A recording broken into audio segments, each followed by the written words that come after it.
database that holds those things gets kind of big. This is my order history. You can see I've only been a customer of Amazon since 1999, and the people who've been at Amazon since the beginning like to give me a really hard time about that. But let's look at the architecture that we would use to serve up that information prior to 2011. Basically, web servers on the left. We have this thing called an ordering service. The ordering service, again, is basically a caching layer, does a little bit of other magic in front of the ordering database. So when requests come in, we call the ordering service. We say, give me the list of orders for this user. We return it into the web page. Now, there are two ways that you can scale this type of architecture in general. First thing you can do is you can scale up, right? You just get bigger and bigger databases. And that works really well up until a point, right? At which point the largest instance you can get is not big enough, right? So then there's scaling pattern number 2, of course, right? Which is shard the data across lots of database instances. Well, that's fine too, except that it turns out that it's really hard to manage when it gets big. Even when it's not big, it turns out to be painful to manage a large number of shards of a database. So we don't like particularly either of these two scaling models. And I don't think it would be overstating it to say there's probably no single piece of infrastructure at Amazon.com that has caused more pain over the years than relational databases. So we really try not to get very exotic when we work with these databases. The other thing that we discovered, and this is an important thing, is that it wasn't the transactions per second that were killing us on these databases. It was the cumulative amount of data that had built up in them. Right? And this is something that you might be able to take back with you and use immediately at your businesses. When we looked at this, the cost of going out and getting some order from 1995 is really expensive on a relational database. Right? You're going to go page out some important piece of cached information to fill it with this thing that someone's going to look at once, right? And it's basically immutable. And so we observed that the cumulative cost of this large amount of data was driving our scale, and we wanted to attack that problem.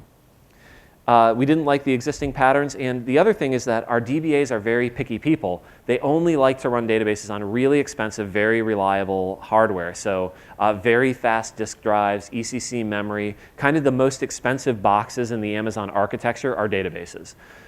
So the solution that we came up with is pretty simple, really. It's to create a tiered storage system using AWS. So what does that look like? Well, it's a pretty simple diagram. Basically, what we observed is that we have a lot of really old orders, right? Those orders are immutable. You can't go return an item you bought in 1999, nor are we going to change any pricing information or payment information or anything like that. So what we can do is we can go pluck those really old orders out of our relational database, and we can serialize that information and put it in S3. Now, the only thing we need to do is we need to teach the ordering service that some orders are stored in S3, some orders are stored in our relational database. But that's a pretty easy process for us to do. I'll oversimplify a bit, but you can imagine that order numbers might be sort of monotonically increasing, right? And you just draw a line and you say everything before order number X lives in S3, everything after it lives in a relational database. Pretty simple to do.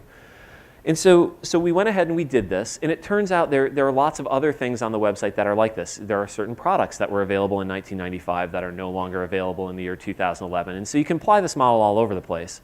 But the result with ordering was that we were able to move 670 million what we call cold orders into S3 from our relational database. That's 4 terabytes of data, right? 4 terabytes of data is not cheap to store in a relational database.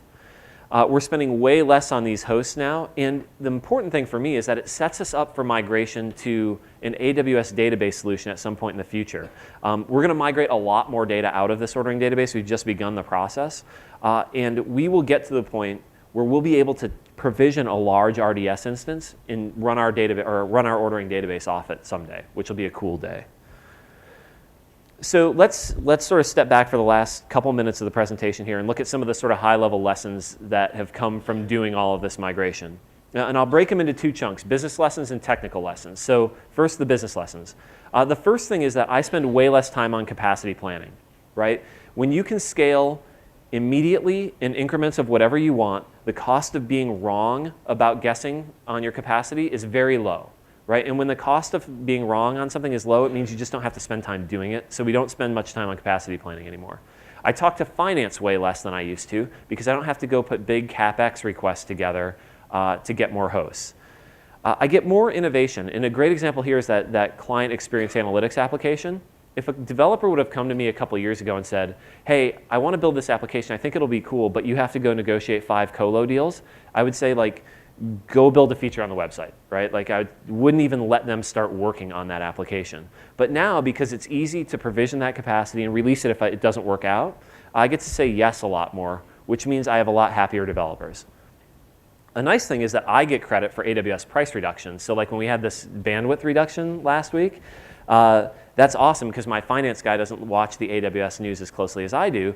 So when he sees the bill go way down at the end of the month, I get to say, oh yeah, we focused a ton on efficiency this month and we had some really big gains.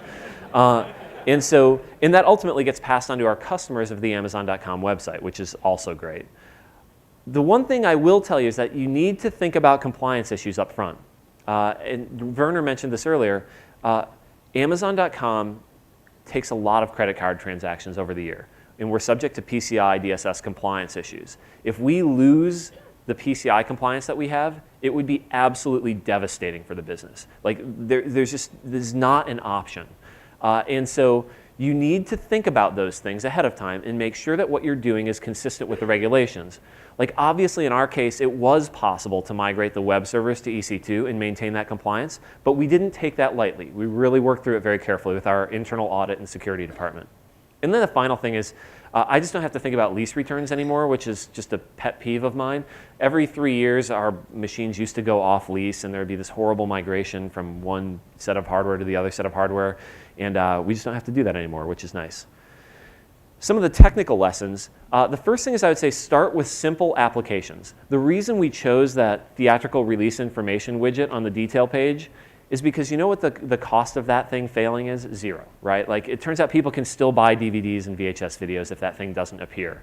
And so it was a really good way for us to get our feet wet with the AWS technologies in a low-risk way. Secondly is iterate towards where you want to be. Don't go pick the most complicated application that you can find and migrate it first.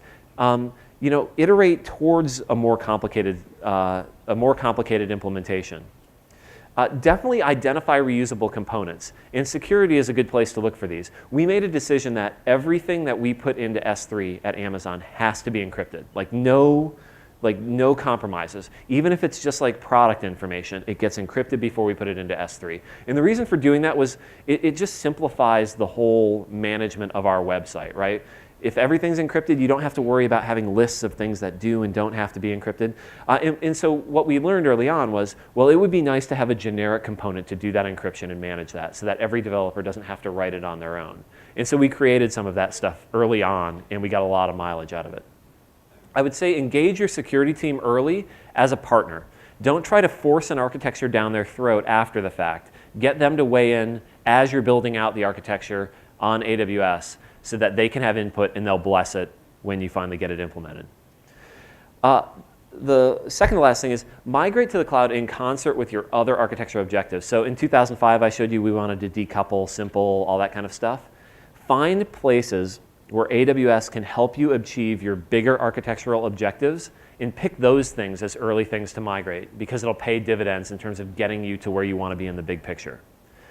And the final thing I'll say is that the cloud can't cover up sloppy engineering, right? You can write a really bad, unreliable application on physical infrastructure, and you can go write a really bad, unreliable application on AWS too. Conversely, you can build highly available applications in either way. And you need to be careful and think things through. Think about availability zones, think about regions, think about failover, all that sort of stuff. And if you do that, you'll be able to build very highly available applications on AWS, at least as reliable as the ones you're building now on physical infrastructure. So with that said, that's the end. We're running a little late, so I'm happy to, after the presentation is over, when we're out drinking beers, I'm happy to answer any questions, but I'll turn it over to Shane.